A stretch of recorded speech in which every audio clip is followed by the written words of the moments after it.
1500 বছর আগে আশারায়ে মুবাশশারা 10 জনকে আল্লাহ দুনিয়াতে বেহেশতের সার্টিফিকেট দিয়েছিলেন। বেহেশত তাদের উপর ওয়াজিব হয়ে গেছিল, তারপরও তার কি নামাজ কমাইছিলেন না বাড়াইছিলেন? ঠিক কিনা? আর আমাদের দেশে কিছু ভণ্ড ফকির আর পীর আছে, ওনাদের নাকি নামাজ লাগে না, ওনারা এমন দরজায় চলে গেছে।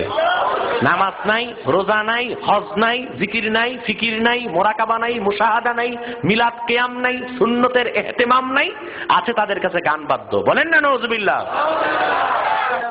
উম্মতের সমস্ত আলেম একমত, গান বাদ্য অকাট্যভাবে হারাম। গান বাদ্যের পক্ষে কোনো হাদিস নাই, বিপক্ষে 40টা হাদিস আমি নিজের চোখে পড়েছি। পক্ষে একটা হাদিসও নাই। কথা বুঝতে পারছেন? গানের পক্ষে দলিল দেয় কারা? আউল বাউল সারি গান দাড়ি গান গায় কিছু পাগল ছাগল আছে। ঠিক কিনা? নারী পুরুষের কোনো ভেদাভেদ নাই। সূরা ফাতিহা পড়তে দিলে 14টা ভুল করবে, হাদিসে আছে। কোথায় আছে? হাদিস তো ও পড়ে নাই, ওর বাপও পড়ে নাই। গানের পক্ষে হাদিস আছে। আস্তাগফিরুল্লাহল আযীম।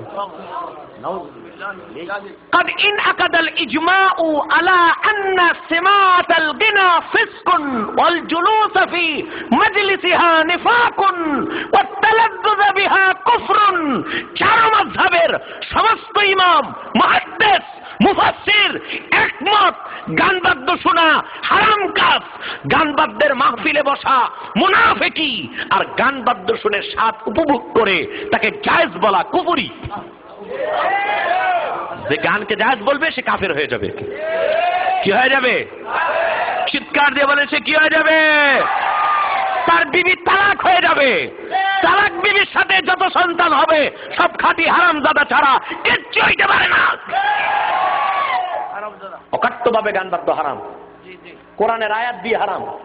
সূরা লোকমানের ওমাই ইশতারি লাহওয়াল হাদিস, সূরা লোকমানের এই আয়াত দিয়ে সমস্ত মুফাসসির দলিল পেশ করেছেন লাহওয়াল হাদিস হচ্ছে গান বাদ্য। লাহওয়াল হাদিস কি?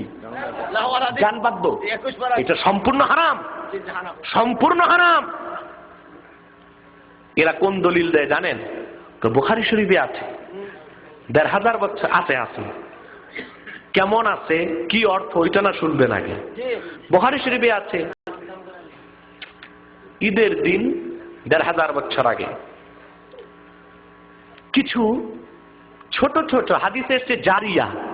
জারিয়া মানে নাবালিগা, বালেগা হয় নাই।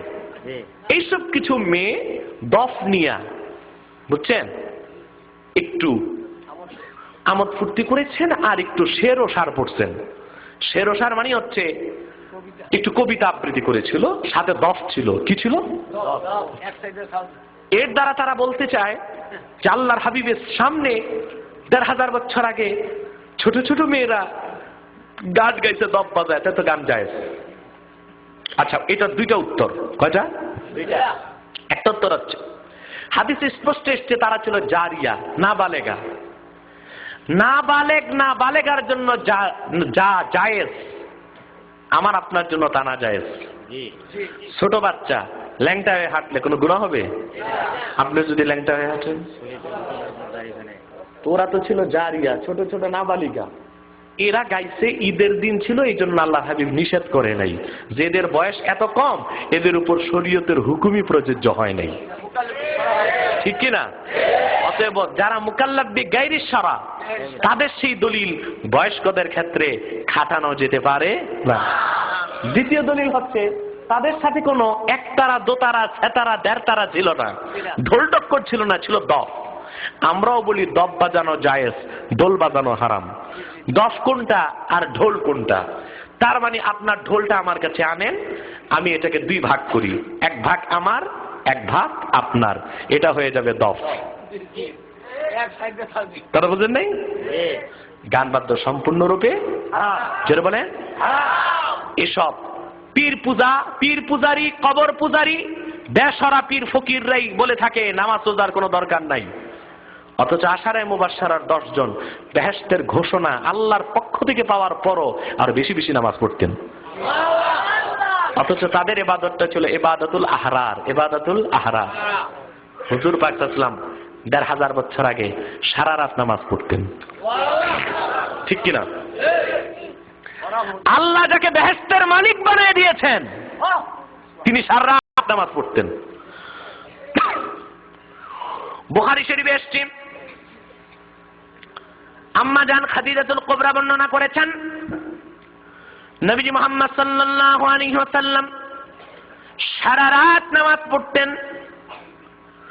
হুজুর রাতের বেলা কেমন নামাজ পড়তেন মিশকাত শরীফ সাক্ষী। আল্লাহর হাবিব সাল্লাল্লাহু আলাইহি সাল্লাম রাতের বেলা তাহাজ্জুদ নামাজের 2 রাকাতে প্রথম রাকাতে সূরা বাকারা তিলাওয়াত করতেন।